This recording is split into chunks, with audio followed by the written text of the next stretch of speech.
Hey guys, Michael here. Welcome back to the Fuse staff video update. I've missed you guys, missed doing this. Hopefully you're looking to get back in the swing of things as well.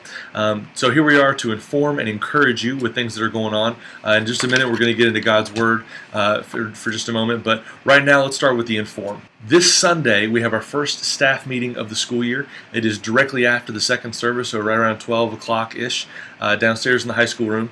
We'll have lunch for you, and you will also get your very own staff t-shirt. It says Fuse on the front, and it's got staff on the back, so it'll help you stand out and be visible to students and also honor you as we give it to you for free because we love you and care about you. So you don't want to miss that. It's going to be great. There's going to be lots of information about this coming school year, some things that you need to know about the culture and about just engaging with students, so definitely be there for that. Also this Sunday is the Connection event at Westover. This will be happening all over the church, and at the student kiosk on the second level, I'll be there after each service to kind of connect with families who are asking questions about the ministry and people who may want to get involved serving.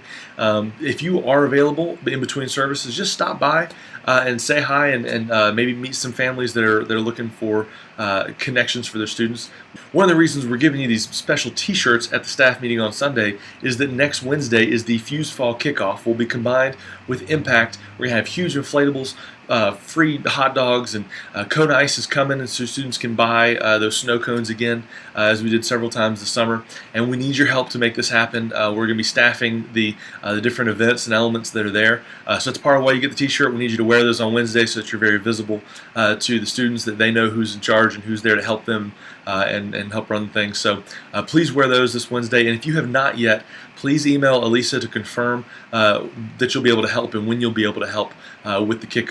Also coming up, Fall Retreat, first weekend in October. It's going to be incredible. Griffin and his band is going to be there. Also Ezra, who has spoken at Fall Retreat in the past, will be coming up to speak. The theme that the seniors have chosen is Lost. If you go to the website, there's a couple of goofy promo videos that we've put together to help get students aware that they should be signing up.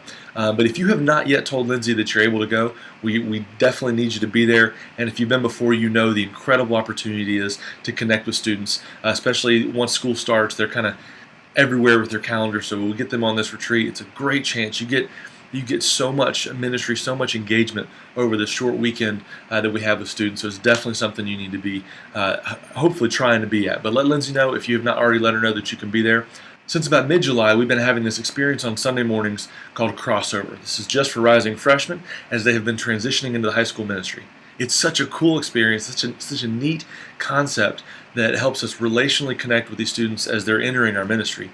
Throughout the month of September, we will be creating small groups and developing the communities of small groups for freshmen. So please be in prayer for those students as they're committing to these small groups, and the leaders, many of whom are brand new to our ministry, as they're trying to figure this thing out and do the best that they can and honor God in the way that they lead groups. And I just please pray for them throughout this process. Pray for PJ as he's very involved in the creation of the groups and all the things that kind of go along with that. So over the summer, we've been doing a series that's been simply called Cool Guy Emoji. We've been talking about the life of Elijah and the confidence that he had. And we saw throughout 1 Kings 18 just the incredible things that God did through him and his confidence that God was going to do what he said he was going to do. And that allowed Elijah to live a life uninhibited by anyone else's opinion of him, uninhibited by the things that he had or didn't have. And it's incredible to look at his life in chapter 18. And if you skip forward, as we did last night, to chapter 19, you see all this incredible stuff has happened. Elijah has called down fire from heaven from God, and he's predicted that rain was going to come after 3 years of drought. Incredible stuff has happened. And right after that, in 1 Kings chapter 19, it says, "Now Ahab told Jezebel everything Elijah had done, and how he killed all the prophets with the sword, all the prophets of Baal, these false prophets.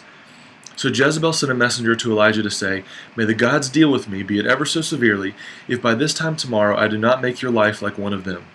At this point you think, okay, Elijah's been through incredible things. He's seen God do amazing things. So I'm thinking, not a big deal, right? Why would he be worried? Yet this is Elijah's response. After all the things that have happened to him, in verse 3 it says, "Elijah was afraid and he ran for his life. When he came to Beersheba in Judah, he left his servant there, while he himself went a day's journey into the desert." I highlight this because I think a lot of students, as we talked about last night, a lot of students this summer have experienced incredible things in their relationship with God. You and I may have experienced some incredible things in our relationship with God. At Project Serve, through Fuse and After Hours, through Crossover, through Mars Hill. But then we transition into the school year. And the things that we experience with God kind of get pushed into the background. They get pushed back in the timeline. And we face new challenges. We face new conflicts. We face new relationships, new schools, new difficulty, new obstacles.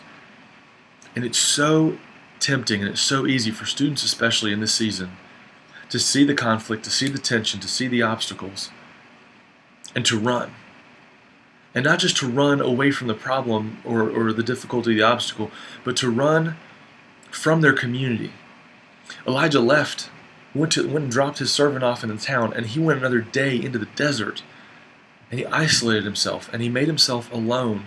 And when you're alone and isolated, you're vulnerable. That is why community is so important. That's why we have small groups. So many students are desperate for community, and they don't even know it. So I want to encourage you with that. Many students right now are exactly where Elijah was. They're scared, they're terrified, they're feeling this tension that this new school year kind of brings onto their life, and they don't walk with the confidence that they should because of their relationship with God. Instead, they run and run from community and try to do life isolated and alone. We have the opportunity this school year and every school year to engulf them in community, to show them how much we care about them, to love them on God's behalf, and to develop communities around them that can encourage them and support them and show them what it's like to live life as a team, as God's team, and as a family. So I just encourage you with that. Thank you guys so much for what you do. I love you, and I love what you do, and I hope that I'll be there Sunday. We're on baby time, so it may be any day now. So if I'm not there, know that I love you. I'm praying for you this school year, and I'm excited about what God is going to do in our lives and in the lives of students. Thanks so much for watching, and I look forward to seeing you soon.